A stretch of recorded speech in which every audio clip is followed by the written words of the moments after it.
କହିବା। ମାତ୍ରା କାହାକୁ କୁହାଯାଏ? ସ୍ୱର ବର୍ଣ୍ଣର ସାଙ୍କେତିକ ରୂପକୁ ମାତ୍ରା କୁହାଯାଏ।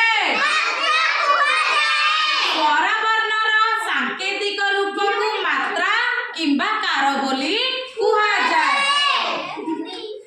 ପିଲାମାନେ ସ୍ୱର ବର୍ଣ୍ଣ ଆମର କେଉଁଠାରୁ କେଉଁ ପର୍ଯ୍ୟନ୍ତ ଅଛି? ଅ ଠାରୁ ଔ ପର୍ଯ୍ୟନ୍ତ। ଅ ଠାରୁ ଔ ପର୍ଯ୍ୟନ୍ତ। ଅ ଠାରୁ ଔ ପର୍ଯ୍ୟନ୍ତ ଯେତୋଟି ଅକ୍ଷର ଅଛି କଣ ସେ ସବୁ ଅକ୍ଷରର ମାତ୍ରା ଅଛି ପିଲେ? ନା, ସବୁ ଅକ୍ଷରର ମାତ୍ରା ନାହିଁ। ତ କେଉଁ କେଉଁ ଅକ୍ଷରର ମାତ୍ରା ଅଛି ଚାଲ ଜାଣିବା। ଠିକ ଅଛି ପିଲାମାନେ, ଏଟା କେଉଁ ଅକ୍ଷର? ଆଚ୍ଛା, ଆ ପୂର୍ବରୁ କେଉଁ ଅକ୍ଷର ଅଛି? ଅର ମାତ୍ରା ନଥାଏ। ଅର ମାତ୍ରା ନଥାଏ। ଆ ଅକ୍ଷରର ଇଏ ହଉଛି ମାତ୍ରା, ଗୋଟେ ଗାର ପରି, ସିଧା ଗାର ନାଇଁ। ଆଚ୍ଛା, ହସଇ। ହସଇର ଇଏ ହଉଛି ମାତ୍ରା, ଯାହାକି ଟୋପି ପରି ଦେଖିବାକୁ। କାହା ପରି? ଆଚ୍ଛା, ଦୀର୍ଘଇ।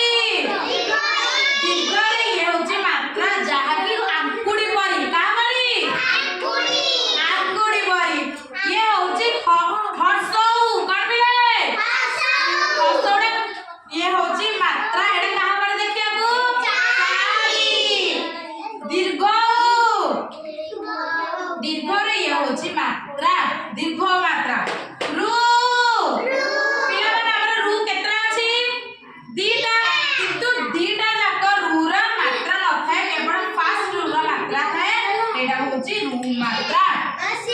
6 ଓକେ। ଏ ମାତ୍ରା। ଅଇ। ଅଇ ମାତ୍ରା। ଓ ମାତ୍ରା। ଔ। ଔ ମାତ୍ରା। আর কেউ কেউ অক্ষরের মাত্রা আছে? আ, হর্ষই, দীর্ঘই, হর্ষউ, দীর্ঘউ, রু, এ, অই, ও, ঔ। এই সবু অক্ষরর আমার মাত্রা আছে। পিলামানে প্রথমে আমি কেউ মাত্রা বিষয়ে পড়িবা? আ মাত্রা। কেউ মাত্রা? আকার কিংবা আ মাত্রা। ইয়ে হচ্ছে আ মাত্রা। কেউ মাত্রা? আ মাত্রা কেউটি দিয়া যায়? ব্যঞ্জন বর্ণর ডাহাণ পার্শ্বরে আ মাত্রা দিয়া যায়। ব্যঞ্জন বর্ণর কেউ পার্শ্বরে? ডাহাণ পার্শ্বরে। ঠিক আছে পিলামানে, যদি করে আমি আ যোগ করুছে, ক যুক্ত আ, তাহলে আমি কেমিতি লেখিবা?